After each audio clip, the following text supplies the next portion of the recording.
গেল বছর এই প্লটে CAWM করছি। গেল বছর আমাদের কালভার্টটা ছিল না, সেখানে জলাবদ্ধতায় আমাদের ফসল অনেক ক্ষয়ক্ষতি হয়েছে।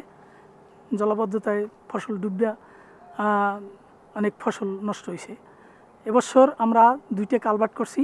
এই প্লটে আমরা এই গেল জ্যৈষ্ঠ মাসে এই প্লটের পানি ওইদিকে নিষ্কাশনের জন্য আমরা একটা নালা তৈরি করছি, হাত নালা তৈরি করছি আমরা আমাদের সমিতির সহযোগিতায় সবাই সম্মিলিতভাবে। পানিতে জমিটা ডুববে থাকে, সবার জমি ডুবে, আমার একলার না, সবারতেই ডুবে। তাই আমরা এই খাল খননের করার পরে একটু সুবিধা হয়েছে, পানিটা আগের চেয়ে একটু কম থাকে। খালের কচুরি ফেন আবার পুনরায় পড়ছে, ওইগুলো পরিষ্কার করতে হইবে। ওই সুলিজের গোড়ায় ময়লা জমছে, ওইগুলা পরিষ্কার করতে হইবে। এই যে না কৃষক, আমরা এই কৃষকের মতন আমরা কোনো সময় খাল পরিষ্কার করা লাগে, এই কচুরি ফেনা আমাকে খরচা করা লাগে।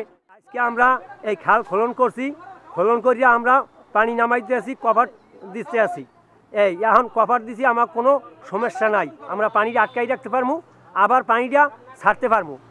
আজকে আমরা ওখানে এই যে কালভার্টের সামনের পথটা অপসারণ করছি, এটা পরিষ্কার করছি আমরা আমাদের নিজেদের উদ্যোগে, সংগঠনের সদস্যরা মিল্লা এবং স্থানীয় কিছু বাইরের চাষিরাও আছে। কালভার্ট 2টা করায় আমরা এবছর এখানে ফসল করছি উচ্চ ফলনশীল। এবছর ফলন আশাবাদী যে অনেকটা ভালো হয়েছে।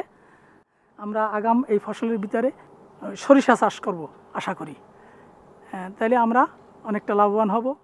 পানির অভাবে জমি চাষ করতে পারতাম না, এখন আমাদের কালমাঠ হয়ে একটা সুবিধা হয়েছে, আমরা পানিটা উঠতে নামতে পারে, উঠাইতেও পারি নামাইতেও পারি, ওই জন্য জমিটা চাষ করতে আমাদের অনেক সুবিধা আছে, রোপণ করতে সুবিধা আছে। তারপরে এই যে দেখেন এই পৌষ মাসে জলে তলাই থাকতে, কিন্তু এখন ওইটা থাকে না, আমরা পৌষ মাসের ওই আমন ধানের কাজও আমরা ভালো করতে পারি।